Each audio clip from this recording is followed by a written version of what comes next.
मेरा नाम शीतल है। एसीपी प्रद्युमन। हाँ, मैं यहाँ।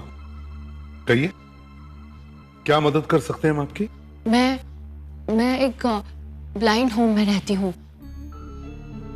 काफी सालों से वहां रहती हूँ।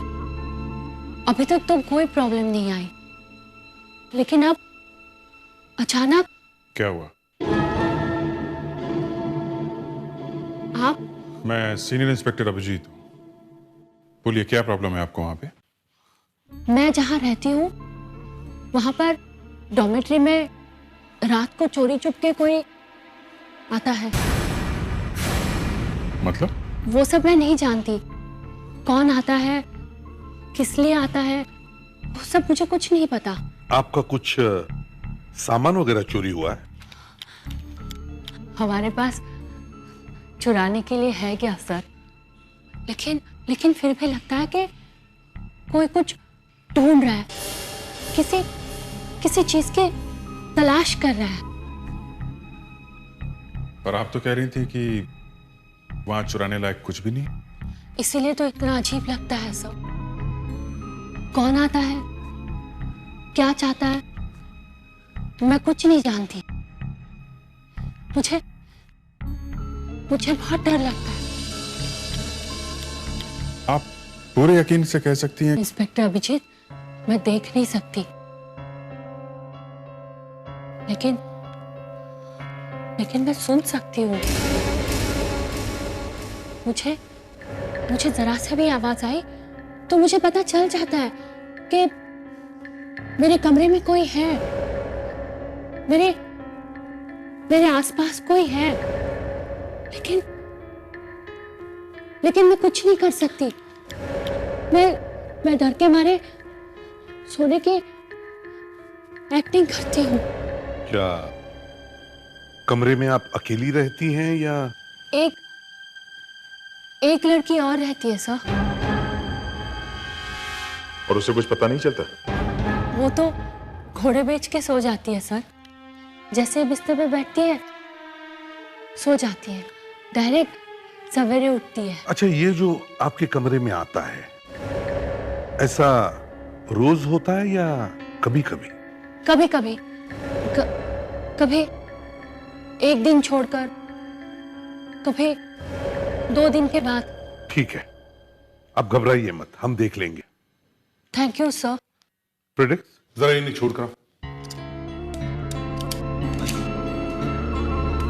इधर आइए।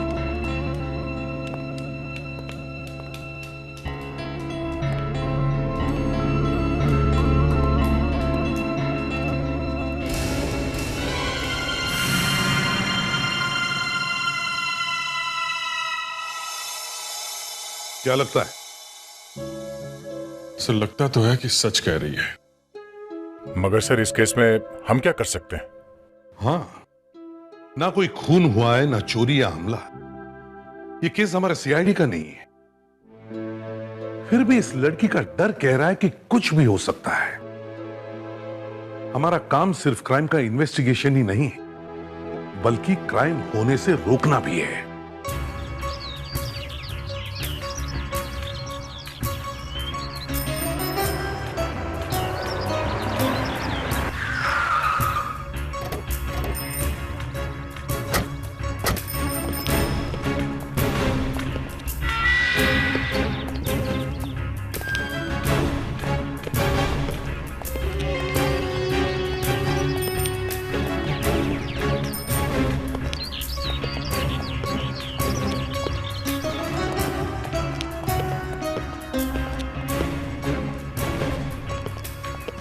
एक मिनट भाई साहब जी। ये शीतल को जानते हो? शीतल? वो 17 नंबर वाली? अरे साहब, उसकी बात मत करो। उसकी बहुत बड़ी प्रॉब्लम है। कभी तो अकेले में बैठकर रोती रहती है और कभी सबके सामने हंसती रहती है। कुछ गड़बड़ है। लेकिन साहब, उससे आप लोगों का क्या काम है? यहाँ के डॉक्टर कहाँ मिलेंगे जो इंचार्ज है यहाँ के? साहब आ रहे हैं, आपके पीछे आ रहे हैं। डॉक्टर साहब? Yes, senior inspector Abhijeet, CID से। सीआईडी? ब्लाइंड होम में क्या हुआ यहाँ पे? आपके यहाँ एक शीतल मैडम है। हाँ। वो हमारे ऑफिस में आई थी। उनका कहना है कि उनके कमरे में कोई चोरी छुप के आता है, यही ना? जी हाँ। इंस्पेक्टर साहब, there is a saying in English, empty mind is a devil's workshop. खाली दिमाग शैतान का घर होता है। अब इनकी इमेजिनेशन को हम कैसे रोक लगाएंगे? जरा सी भी आहट होती है तो उनको लगता है जैसे तूफान आ गया हो। आपको लगता है कि ये सब उनके मन का वहम है? बिल्कुल सही कहा आपने। Don't worry, she is safe over here. Bye bye.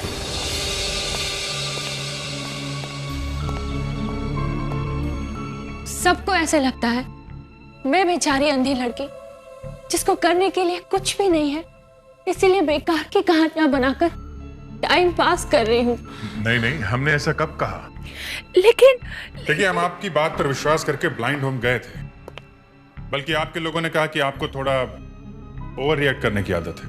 फिर भी हमने छानबीन की, मगर हमें वहां कुछ पता नहीं चला। बात तो वही हुई ना कि मैं झूठ बोल रही हूँ। देखिए मैडम, ब्लाइंड होम में हमने बहुत सारे लोगों से बात की है। अब वो सच बोल रहे हैं कि आप सच बोल रही हैं? उनकी बात पे विश्वास करें कि आपकी बात पे? हो सकता है कि वो सब मिले हुए हो। लेकिन कोई आपके कमरे में आएगा क्यों? चाहिए क्या उसे? ये तो आपको पता करना है। देखिए, हम पुलिस वाले हैं, हमें भी कई चीजें महसूस होती हैं। हमें लगता है कि हम बहुत कुछ जानते हैं, मुजरिम को सूंघ लेते हैं, मगर कभी कभी हमसे भी गलती हो जाती है।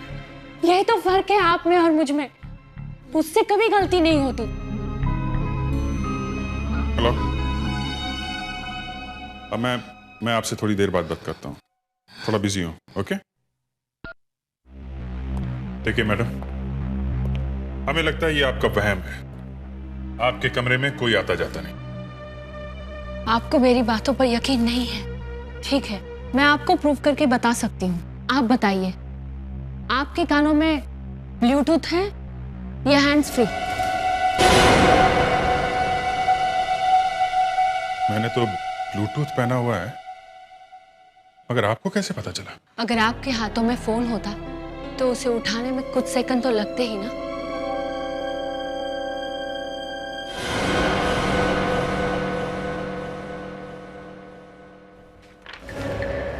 इंस्पेक्टर दया, आप उस फाइल को कितना भी धीरे टेबल पे रखिए, मुझे उसकी आवाज सुनाई देगी। मिस्टर फेडरिक्स, आपका मोबाइल वाइब्रेटर पे है, कब से बज रहा है, उसे उठा लीजिए।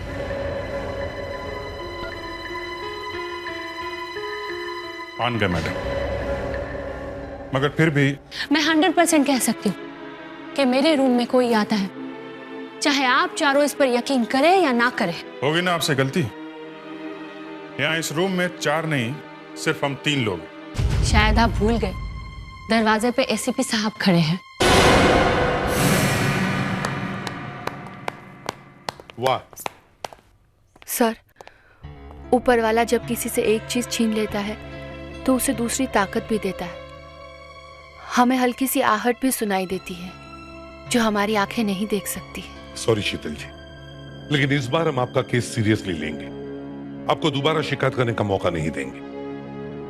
आपके कमरे में जो भी आता है उसे जवाब तो देना ही पड़ेगा कि उसका मकसद क्या है।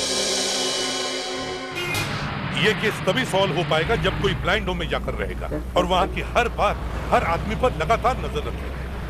हम में से ही किसी को भेस बदल के जाना होगा। मगर सब कुछ बहुत समझदारी से करना पड़ेगा। ब्लाइंड की एक्टिंग करना इतना आसान नहीं है। सर, इस काम के लिए अभिजीत को भेज देते हैं। अभिजीत अच्छी एक्टिंग कर लेता है। नहीं दया, मैं खुद जाऊंगा। सर आप? हाँ, क्योंकि मैं अच्छी तरह से जानता हूं कि जब आंखों की रोशनी चली जाती है तो कैसा महसूस होता है। एक बार अपनी आंखें खो चुका हूं मैं। इसका मतलब मैं मानता हो गया हूं। मैं देख नहीं सकूंगा।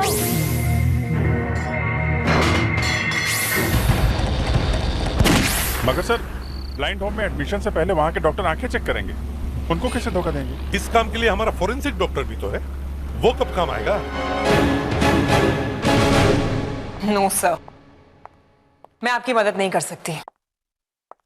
ये मैं अपने लिए थोड़ी कर रहा हूं। फिर भी मैं दूसरे डॉक्टर को धोखा नहीं दे सकती।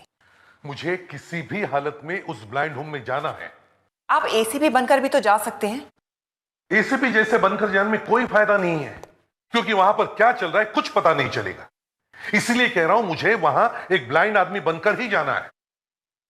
आपको ब्लाइंड बनने की एक्टिंग करनी आती है? यही तो प्रॉब्लम है, मुझे एक्टिंग करने नहीं आती। इसीलिए कह रहा हूं मेरी आंखों में डालने के लिए कुछ दो जिससे मैं एक ब्लाइंड लग सकूं। ठीक है,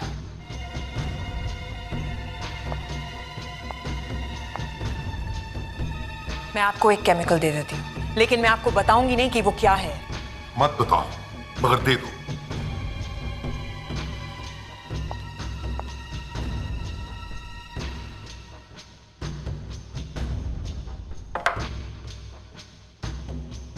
ये लीजिए, इसके 2 या 3 ड्रॉप्स अपनी आंखों में डालिएगा। आपकी आंखों की पुतलियां फैल जाएंगी और आपकी आंखें ब्लैंक लगने लगेंगी। और अगर किसी डॉक्टर ने मेरी आंखें चेक की तो? किसी डॉक्टर को मिलने से कुछ ही देर पहले लगाइएगा, किसी को कुछ पता नहीं चलेगा। Thank you very much doctor, thank you. Sir, ये जो हम कर रहे हैं वो गलत है और इससे आपकी आंखों को नुकसान भी हो सकता है। मुझे पता है डॉक्टर, मगर मुझे ये केस सॉल्व करना ही है।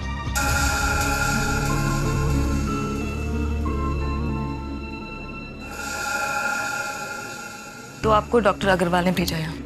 हाँ, अच्छे इलाज के लिए। आपका नाम क्या? मेरा नाम पांडुरंग फुलसे है। मैं हीरो का कारीगर हूँ, बहुत साल से काम करता हूँ। इन्हें मशीन पर बिठा दो। जी, आइए, जरा संभालिए। आइए इस तरफ से, या बैठिए।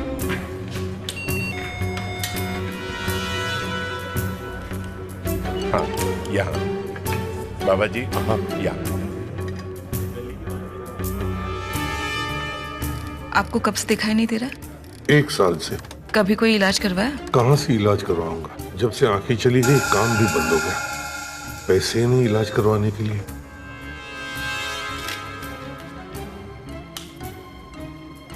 हो गया।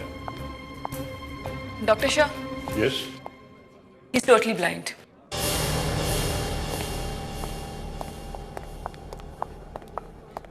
तो आप हमसे क्या उम्मीद लेकर आए? आप मुझे अपने ब्लाइंड होम में रख लीजिए, बाहर मेरा कोई नहीं है। ठीक है, इन्हें बेड नंबर 8 दे दो। आप बेफिक्र रहिए, यहाँ आपका पूरा ख्याल रखा जाएगा। Okay, thank you doctor.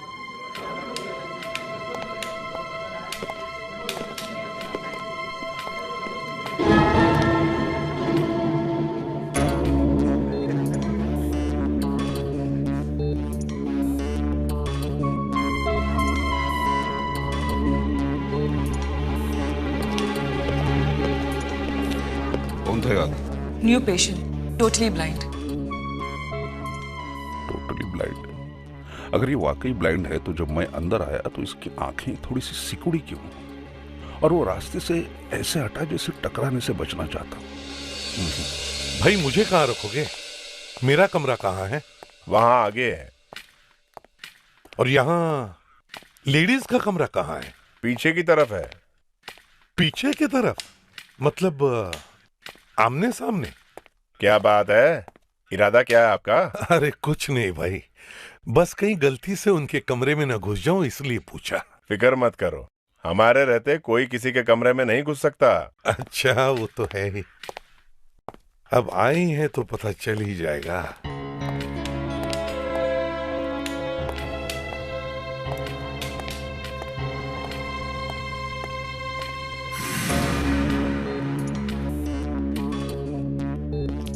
किसी चीज की जरूरत हो तो बेल दबा देना। हाँ जी, शुक्रिया।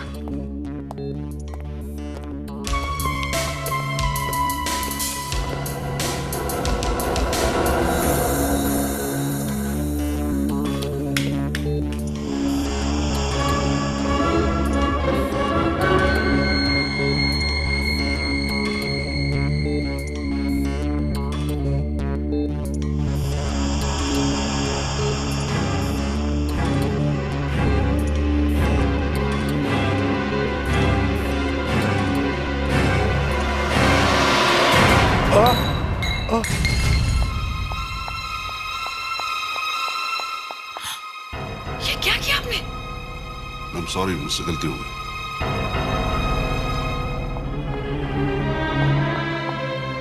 आप घबराइए मत, वो गलती से उनके हाथ से छूट गया। आप बैठिए आराम से।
देखो, मैंने शीतल को एक साइलेंट बजर दे दिया है।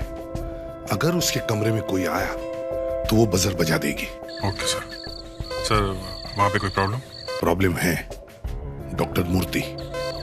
मुझे उस पर शक है और उससे मुझ पर। सर क्या ये वही है जो शीतल के कमरे में जाता है? हाँ, हो सकता है। उसे मेरी कहानी बनावट लगी है। मैं कोई एक्टर तो नहीं हूं, लेकिन इस वक्त डॉक्टर मूर्ति मेरा दुश्मन है। हेलो, मैं तुम्हें बाद में फोन करता हूं।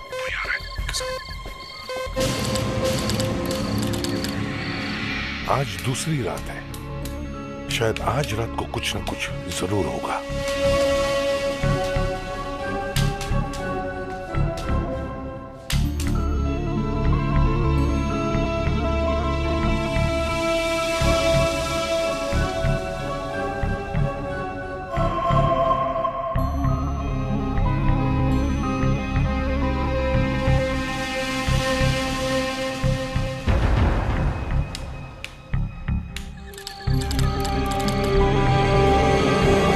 आज तीसरी रात है और अब तक कुछ भी नहीं हुआ। कि शीतल जो कह रही है वो उसका वहम तो नहीं?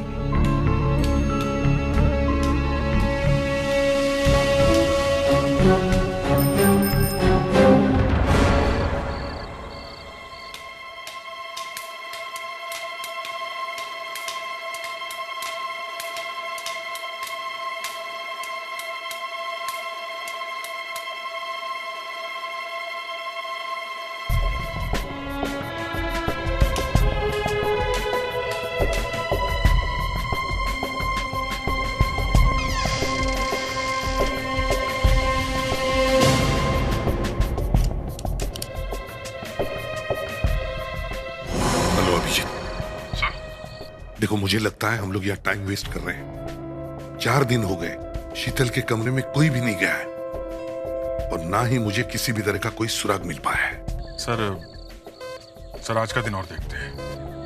अगर कुछ हाथ नहीं आया तो फिर ये केस बंद। अभिजीत, 1 मिनट, शीतल का सिग्नल आ रहा है।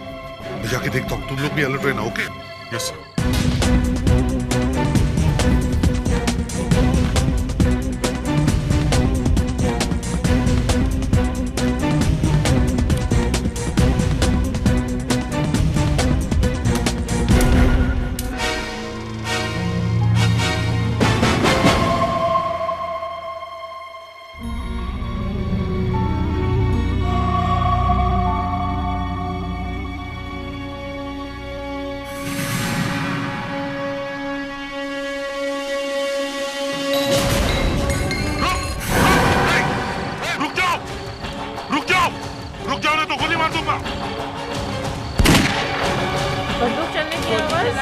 अरे गोली किसने चलाई? क्या हो रहा है? गोली किसने चलाई?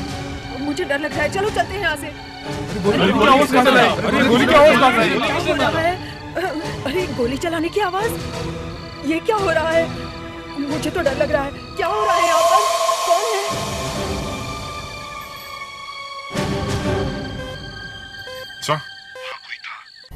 मैंने खुद उसका पीछा किया है शीतल गलत नहीं कह रही है, मामला बहुत ही सीरियस है। सर पता चला कौन है वो? मैं उसे ठीक से देख नहीं पाया, मगर मुझे लगता है वो डॉक्टर मूर्ति ही था। अब मैं इस केस के जड़ तक पहुंचूंगा, इस डॉक्टर मूर्ति को नहीं छोड़ूंगा। मुजरिम चाहे जो भी हो, उसका अंत जेल में ही होना चाहिए। Yes sir.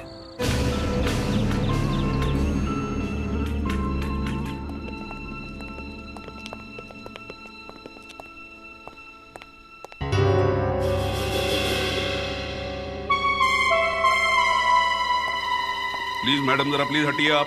एक मिनट, सॉरी, एक मिनट हटिए प्लीज। क्या हो रहा है यहाँ?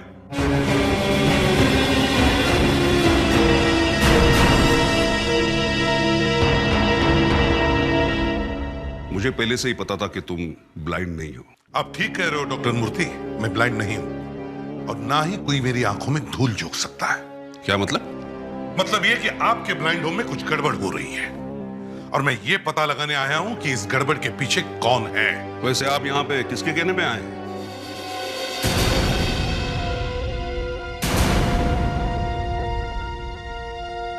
तो शीतल के कहने पे आप यहाँ पे आए हैं। लगता है आजकल सीआईडी के पास कुछ काम नहीं है। सीआईडी के पास सिर्फ एक ही काम है, क्राइम को रोकना और मुजरिम को पकड़ना। फिर वो मुजरिम चाहे जो भी हो, एक आम आदमी या आप जैसा डॉक्टर। समझे doctor Murthy? All the best. Thank you doctor Murthy. पिछले कई रातों से कोई 17 नंबर बेड के आसपास कुछ ढूंढता है। जो कुछ भी गड़बड़ इस 17 नंबर बेड के आसपास ही है, लेकिन क्या है, क्या चाहता है वो आदमी? सर अभी ये बेड नंबर 17 खाली है, लेकिन 15 दिन पहले जो पेशेंट यहाँ रहती थी उसका नाम राधिका था। और पिछले 15 दिन से ही कोई यहाँ पर आ रहा है। राधिका के बारे में कुछ इंफॉर्मेशन? सर वो यहाँ सिर्फ एक हफ्ते के लिए थी, फिर चली गई? नहीं सर, वो मर गई। मर गई? इसका मतलब है हमें राधिका के बारे में बहुत कुछ पता लगाना चाहिए। वो कौन थी, कहां से आई थी, क्या काम कर रही थी? अभिजीत, मुझे राधिका की पूरी फाइल चाहिए।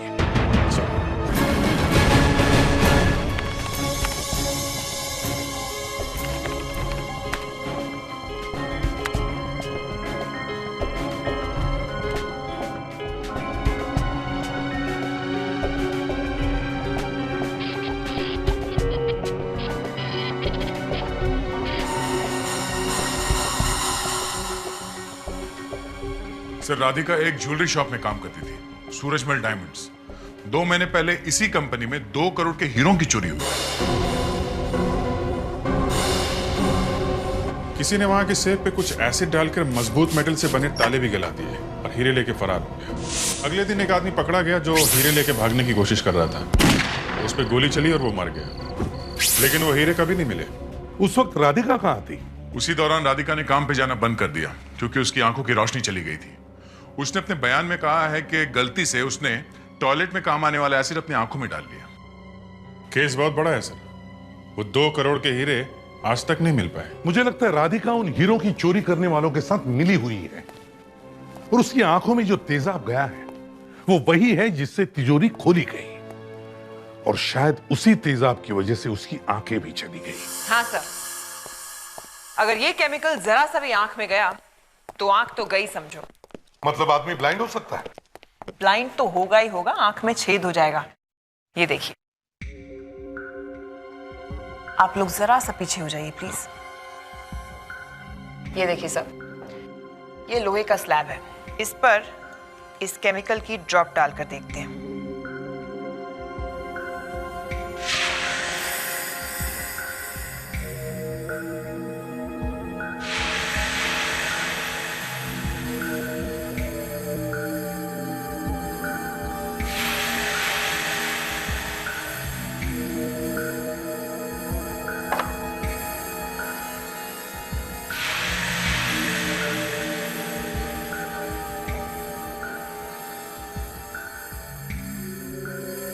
ये केमिकल तो सेफ के ताले में भी छेद कर दे, तो फिर इंसान की आंख क्या चीज है? इसका मतलब है राधिका हीरो की चोरी में मिली हुई थी।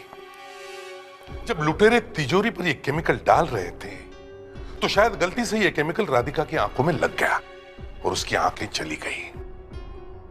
मगर हीरे कहां रखे हुए ये राधिका जानती थी, और राधिका तो मर चुकी है सर। हमें यह पता लगाना है कि राधिका की मौत हुई कैसे।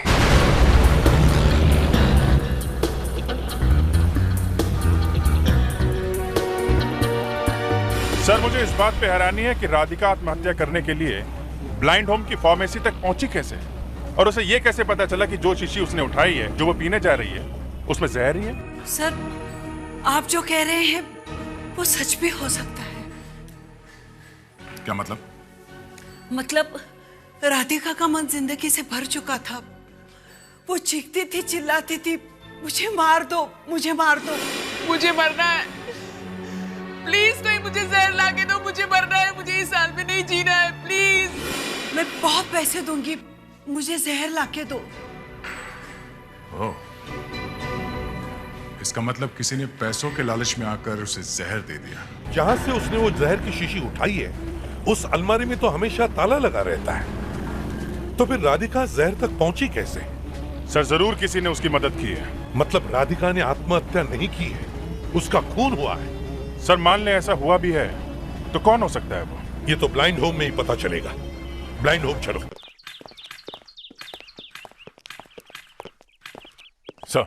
हाँ सर, मुरली नाम का एक आदमी पिछले 9 साल से इस ब्लाइंड होम में रह रहा था, मगर राधिका के मौत के बाद अचानक उसने 2-3 दिनों में यहाँ से छुट्टी ले ली। क्यों? वो ठीक हो गया था क्या? उसकी आंखों के इलाज के लिए उसे बहुत सारे पैसों की जरूरत थी। उसका आई ट्रांसप्लांट हो सकता था, बस उसके पास पैसे नहीं थे, और पैसे उसे दे सकती थी राधिका। मतलब उन चुराए हुए हीरो से राधिका ने अपनी मौत खरीद ली है, और अब उन्हीं हीरो से मुरली अपनी आंखों का इलाज करवाएगा। सर यही वो खूनी है। जानता हूं, और ये भी जानता हूं कि मुरली जल्द से जल्द उन हीरो को हासिल करने की कोशिश करेगा। दया, मुरली के बारे में और कुछ पता चला है? सर डॉक्टर लीना कामत ये केस देख रही थी, उन्हीं से कुछ पता चलेगा सर। मुरली का एक भतीजा है अरविंद। मुरली ने उसे कई बार बुलाया, लेकिन इतने सालों में ना ही वो कभी उसे मिलने आया और ना ही कभी उसकी पूछताछ की। लेकिन 2 दिन पहले मुरली ने अरविंद को फिर से फोन किया। किस लिए? उसे मिलने के लिए। और वो मिलने आया? हाँ, इस बार वो आया भी और उसे डिस्चार्ज करवा कर लेकर भी गया। तो इसका मतलब है मुरली हीरो के बारे में जानता है। मुरली ने अरविंद को हीरो का लालच दिया और अरविंद उसे बाहर ले गया। डॉक्टर, क्या आप बता सकती हैं ये अरविंद रहता कहां है? आप ऑफिस रिकॉर्ड्स में देख लीजिए, एड्रेस मिल जाएगा आपको।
मर्डर हुए ज्यादा देर नहीं हुई है सर।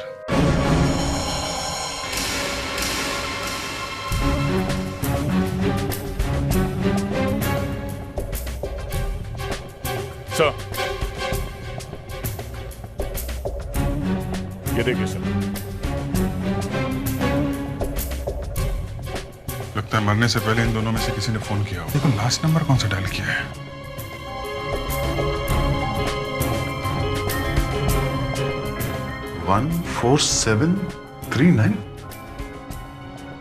पर ऐसा तो कोई नंबर होता ही नहीं है कहीं पे भी। हाँ, और अगर ऐसा नंबर है नहीं तो फिर इसने डायल क्यों किया?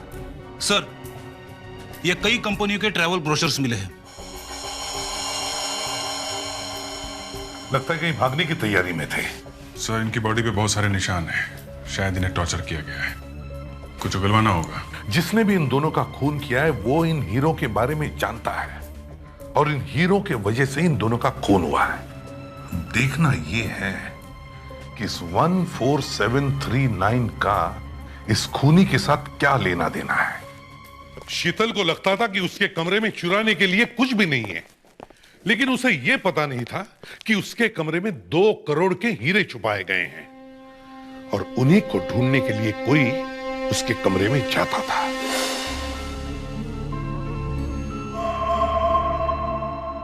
मगर उस शख्स को यह पता नहीं था कि वो हीरे पहले से ही गायब हैं। मुरली उन हीरो को लेकर कब का निकल चुका था, लेकिन उसे पता चल गया कि हीरे मुरली के पास है, तभी उसने मुरली को टॉर्चर किया और मारा। इस मुरली के बारे में छानबीन करना ये सिर्फ ब्लाइंड होम वालों को ही पता था। ये खूनी ब्लाइंड होम का ही आदमी है। वो ना सिर्फ राधिका और मुरली बल्कि हमारी हर बात की खबर रखता है और मेरा तो शक अभी भी डॉक्टर मूर्ति पर ही है। मगर उसे पकड़ने के लिए हमारे पास कोई सबूत नहीं है सर। हमारे हाथ में तो सिर्फ यही एक क्लू है, 14739। क्या हो सकता है ये 14739? किसी बैंक लॉकर का कोड नंबर, किसी तिजोरी का कोड, पोस्ट बॉक्स नंबर, किसी कार का नंबर भी तो हो सकता है। हाँ, लेकिन सर कोई भी कोड 14739 से शुरू नहीं होता। ये भी हो सकता है ये उस नंबर का पिछला हिस्सा हो, इसके आगे कुछ और नंबर हो। पता करो किस चीज का नंबर है ये नंबर ही हमें खूनी तक पहुंचाएगा।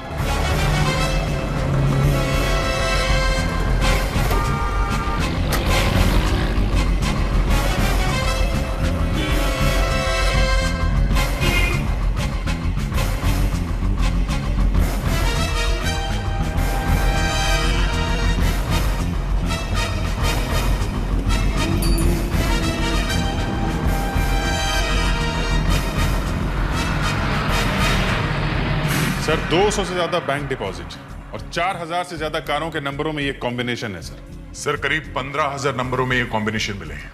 सर और भी कई चीजें हैं चेन में, जैसे कि दुकानों के मेंबर, क्लब कार्ड के member, credit card number, ATM number. और अगर पोस्ट बॉक्स नंबरों की लिस्ट ढूंढना शुरू करें तो सर पता नहीं कहां पहुंचेंगे। जब तुम लोग अपना काम कर रहे थे तब मैं भी अपना काम कर रहा था। मैंने सोचा कि ये 14739 किसी का नाम हो सकता है। नाम?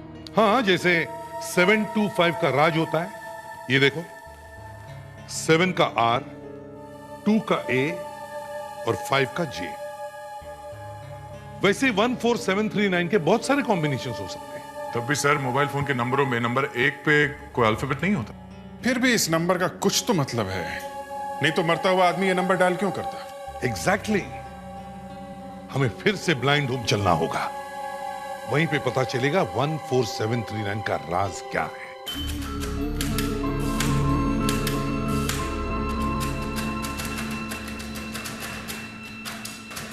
क्या मुरली ने कभी आप लोगों के साथ 14739 नंबर के बारे में बात की थी? या आप लोग इस नंबर के बारे में कुछ जानते हो? नहीं सर, ये नंबर तो हमने पहली बार सुना है। अच्छा ये बताओ, ये डॉक्टर मूर्ति कैसे डॉक्टर हैं? थोड़े स्ट्रिक्ट हैं, लेकिन अच्छे हैं। अच्छा, ये नंबर उनसे रिलेटेड हो सकता है क्या? उनके घर का नंबर, उनकी गाड़ी के नंबर में ऐसे नंबर्स हों? हो भी सकता है सर, पर हमें नहीं मालूम।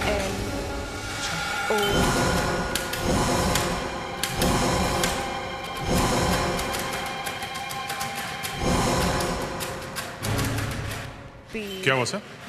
अभिजीत, इस 14739 नंबर का ब्रेल स्क्रिप्ट के साथ कोई कनेक्शन हो सकता है क्या? क्या मतलब सर? मतलब ये कि मुरली देख नहीं सकता था। अगर वो कुछ लिखना चाहता था तो कौन सी स्क्रिप्ट में लिखता? वो तो ब्रेल स्क्रिप्ट में ही लिखता। Yes sir. दया, मुझे एक पेपर और पेन दो।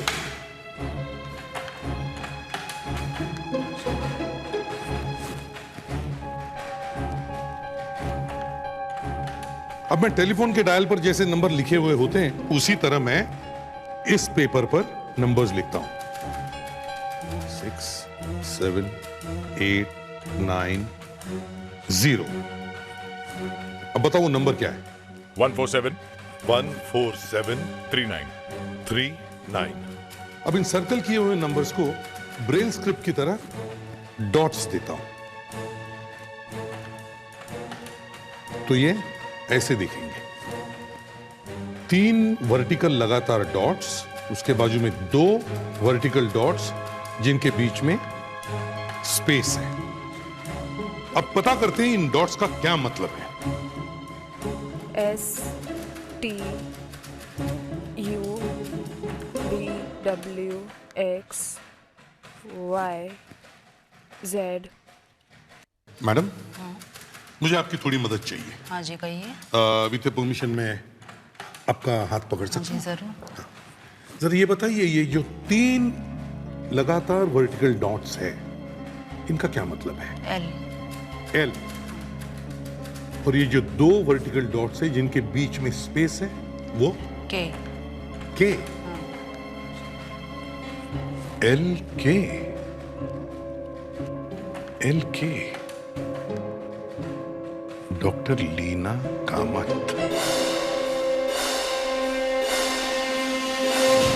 माय गॉड, मुरली हमें यही तो बताना चाहता था। सर, लीना कामत ने हीरो की चोरी की खबर अखबार में या टीवी पे देखी होगी। कल रात सूरजमल डायमंड्स की दुकान में कीमती हीरो की चोरी हुई।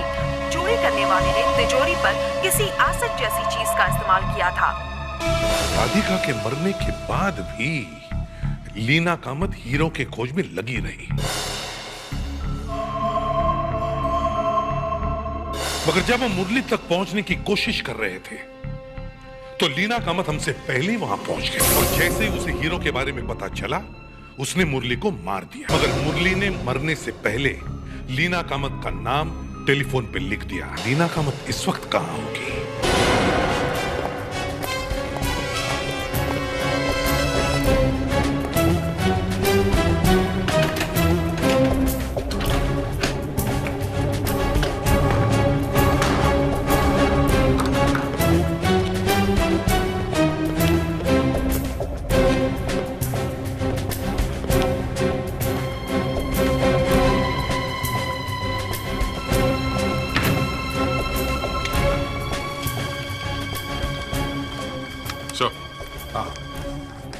सो ये देखिए, ये तो पूरी रिसर्च कर रही थी डायमंड्स की चोरी के ऊपर।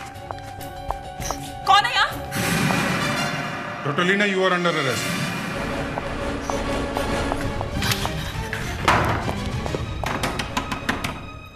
देखो, अंदर छुप के बैठने का कोई फायदा नहीं है, बाहर आओ। दरवाजा तोड़ दो। सर,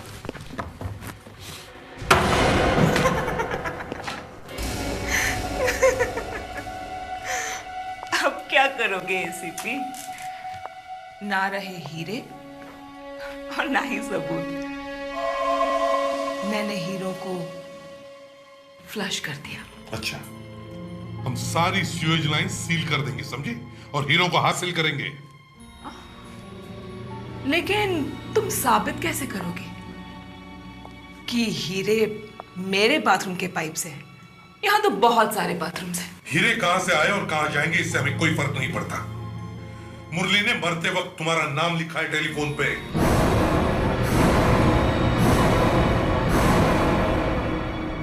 हमारे पास और भी सबूत है डॉक्टर लीना कामत, आपको फांसी के तख्ते तक पहुंचाने के लिए।